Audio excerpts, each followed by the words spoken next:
So one of the first demos I wanted to show you is in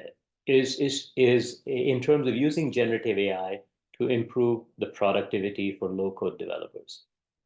So what that means is that you can express what you want in natural language, and the system, for example, in this case, will generate workflows for you. Based on our efficient frontier infrastructure, we have picked Google PaLM 2, which is a slightly older Google model, as the best model for this purpose. It allows you to do fine-tuning.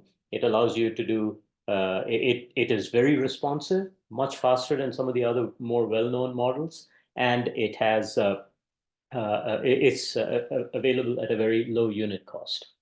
And so the approach we use is our own proprietary techniques, including what we call prompt synthesis, which is we construct prompts from your data, and our own proprietary middleware.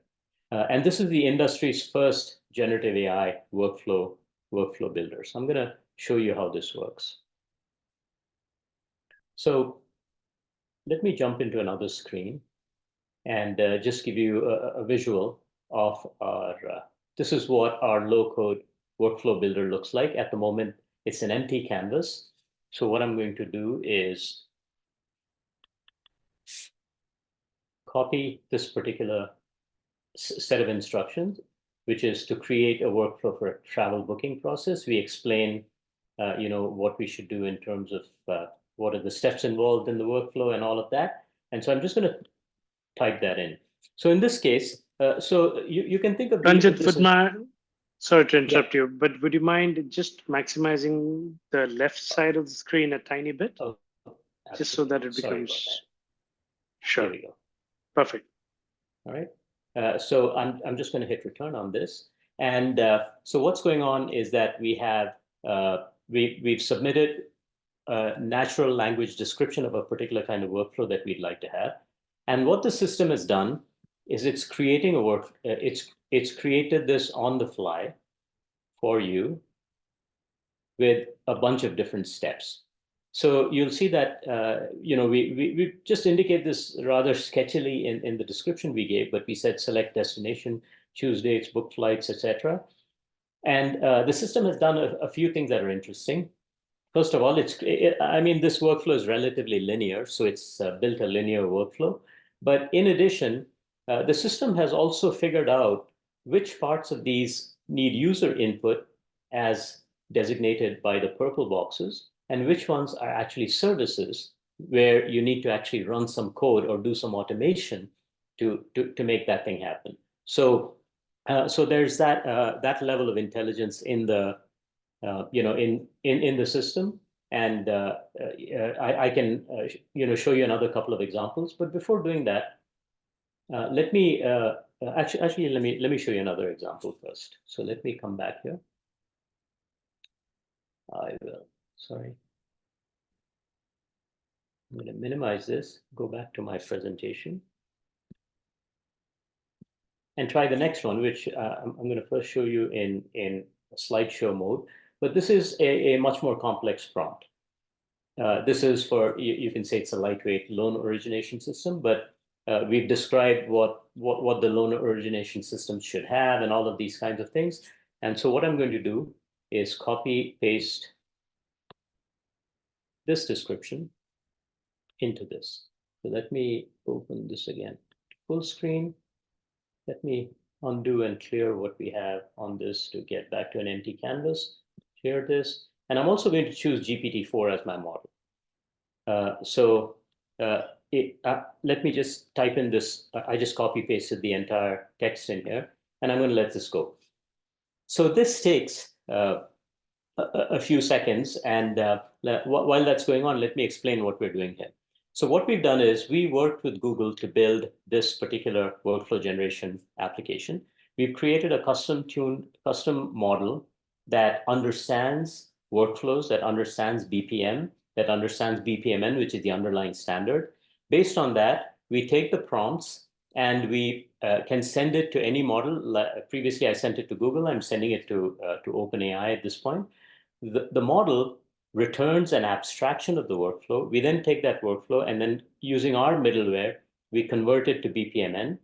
And finally, that BPMN gets rendered on the screen in our low-code tool. So within a few seconds, you should see it start getting rendered. And again, in this case, the point here is that we can show you many different types of.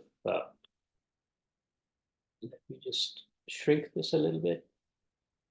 We have access to many different models, and in this case, we found that for the somewhat more complicated workflows that involve multiple branching and different types of nodes, GPT-4 was a better model. So in this case, the user has the ability to select it, but we could do this dynamically, where based on the prompt workflow that came in, we would select the model that was most appropriate for that and generate it.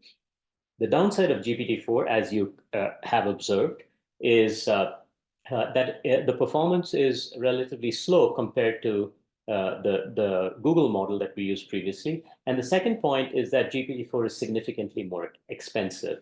So I just wanted to show you this. And I'm going to show you a couple of other capabilities here. I'm going to just click on this and create a service.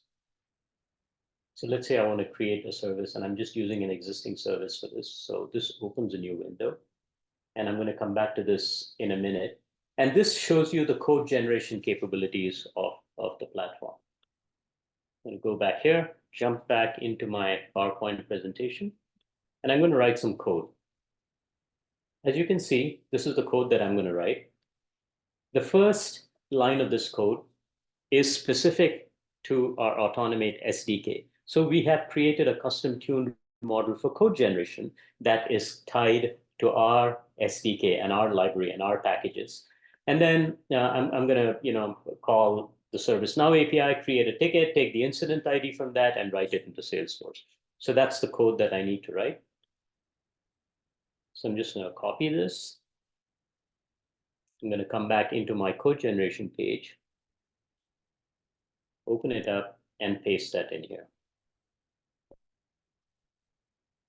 So this is, again, the idea that GenAI can be used in a way where the user can get a significant productivity boost by just writing in natural language what they want, and the system is able to generate what they need. A pretty important point here is that the system will generate code that is specific, that can run within the Automate ecosystem. And it's giving me all sorts of descriptions, because obviously it doesn't know my password, it doesn't know the column name or the field name for Salesforce, it doesn't know the name of my Salesforce instance and all that. So what the system does is it's prompting me to enter that piece of information. But here, for example, it's using the A8 data module, which is specific to Automate, and so this is made possible by the fact that we custom tune this model to be able to generate code that's specific to run, that will specifically run in our ecosystem.